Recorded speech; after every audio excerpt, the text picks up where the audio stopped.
ಮೌನಯೋಗಿ ಚಿಕ್ಕನಕೊಪ್ಪದ ಶ್ರೀ ಚನ್ನವೀರ ಶರಣರ 29ನೇ ಪುಣ್ಯ ಸ್ಮರಣೋತ್ಸವ ಹಾಗೂ ಜಾತ್ರಾ ಮಹೋತ್ಸವ ಫೆಬ್ರವರಿ 15ರಿಂದ 17ರವರೆಗೆ ಜರುಗಲಿದೆ. ಇದೇ ಫೆಬ್ರವರಿ 16ರಂದು ಸಂಜೆ 5 ಗಂಟೆಗೆ ಮಹಾರಥೋತ್ಸವ ಜರುಗುವುದು ಮತ್ತು ಜಾತ್ರಾ ಮಹೋತ್ಸವದ ಅಂಗವಾಗಿ ಮಹಾತ್ಮರ ಜೀವನ ದರ್ಶನ ಪ್ರವಚನ, ಲಘುರಥೋತ್ಸವ, ಸಾಮೂಹಿಕ ವಿವಾಹಗಳು, ಸುಮಂಗಲಿಯರಿಗೆ ಉಡಿ ತುಂಬುವುದು, ಜಾನಪದ ಕಲಾಮೇಳ, ತುಲಾಭಾರ, ಧಾರ್ಮಿಕ ಚಿಂತನಗೋಷ್ಠಿ ಹಾಗೂ ಶರಣಶ್ರೀ ಪ್ರಶಸ್ತಿ ಪ್ರದಾನ ಮಾಡಲಾಗುವುದು ಎಂದು ಚಿಕ್ಕನಕೊಪ್ಪದ ಶ್ರೀ ಶಿವಶಾಂತವೀರ ಶರಣರು ತಿಳಿಸಿದ್ದಾರೆ.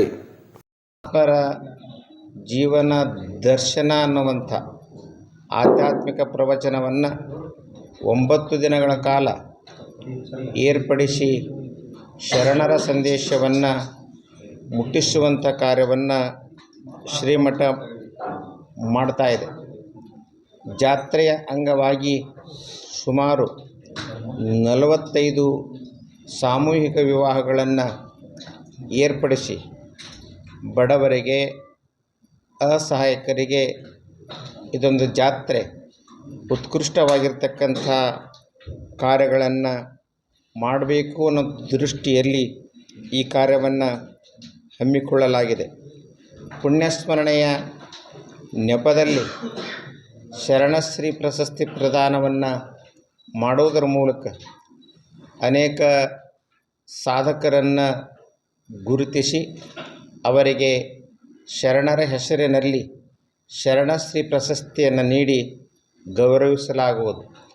ಜಾನಪದ ಸಾಹಿತ್ಯ ಕಲಾಮೇಳವನ್ನು ಕೂಡ ಏರ್ಪಡಿಸುವುದರ ಮೂಲಕ ನಮ್ಮ ಹಿಂದಿನ ಜಾನಪದದ ಸಾಹಿತ್ಯ ಉಳಿಬೇಕು, ಬೆಳಿಬೇಕು ಅನ್ನೋ ದೃಷ್ಟಿಯಿಂದ ಈ ಕಾರ್ಯವನ್ನು ಸಂಯೋಜನೆ ಮಾಡಿದೆ ಎನ್ನುವಂಥ ಮಾತನ್ನು ಈ ಪ್ರಸಂಗದಲ್ಲಿ ಹೇಳ್ತಾ, ಫೆಬ್ರವರಿ 16ರಂದು ಶ್ರೀಮಠದ ಜಾತ್ರಾ ಮಹೋತ್ಸವ ಸಂದರ್ಭದಲ್ಲಿ ಈ ಎಲ್ಲ ಕಾರ್ಯಗಳು ಮೂಡಿಬರ್ತವೆ.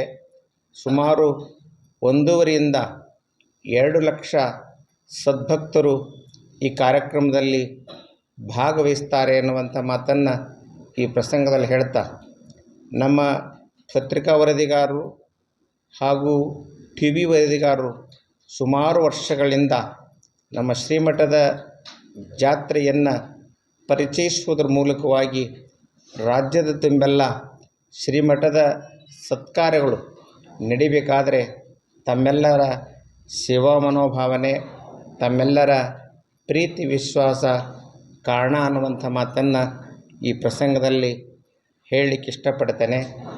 ಜಾತ್ರೆ ಅನ್ನೋದು ನೆಪ, ಅದರ ಅಂಗವಾಗಿ ಜನಗಳಿಗೆ, ಸದ್ಭಕ್ತರಿಗೆ, ಎಲ್ಲ ಸಮುದಾಯದವರಿಗೆ ಅನೇಕ ಸಾರ್ಥಕವಾಗಿರ್ತಕ್ಕಂಥ ಕಾರ್ಯಗಳು ನಡೆಯಬೇಕು ಅಂತ ದೃಷ್ಟಿಯಲ್ಲಿ ನಮ್ಮ ಜೊತೆಗೆ ಎಲ್ಲ ಸದ್ಭಕ್ತರು, ಶರಣ ಬಳಗದ ಹಿರಿಯರು, ಅನೇಕ ಮಹಾದಾನಿಗಳು ಈ ಕಾರ್ಯದಲ್ಲಿ ಕೈಗೂಡಿಸಿ ಇದೊಂದು ಗ್ರಾಮೀಣ ಪ್ರದೇಶದಲ್ಲಿ ಉತ್ಕೃಷ್ಟವಾಗಿರ್ತಕ್ಕಂಥ ಜಾತ್ರೆ ಅನ್ನಲಿಕ್ಕೆ ಒಂದು ಹೆಜ್ಜೆ ಗುರುತಾಗಿದೆ ಅನ್ನುವಂಥ ಮಾತನ್ನು ಈ ಪ್ರಸಂಗದಲ್ಲಿ ಹೇಳಿ, ತಾವೆಲ್ಲರೂ ಆ ಕಾರ್ಯಕ್ರಮದಲ್ಲಿ ಭಾಗವಹಿಸಬೇಕು, ತಾವೆಲ್ಲ ವಿಷಯವನ್ನು ವರದಿ ಮಾಡಬೇಕು ಅನ್ನುವಂಥ ಮಾತನ್ನು ಹೇಳಿ ನನ್ನೆರಡು ಮಾತು ವಿರಾಮ ನೀಡ್ತೇನೆ.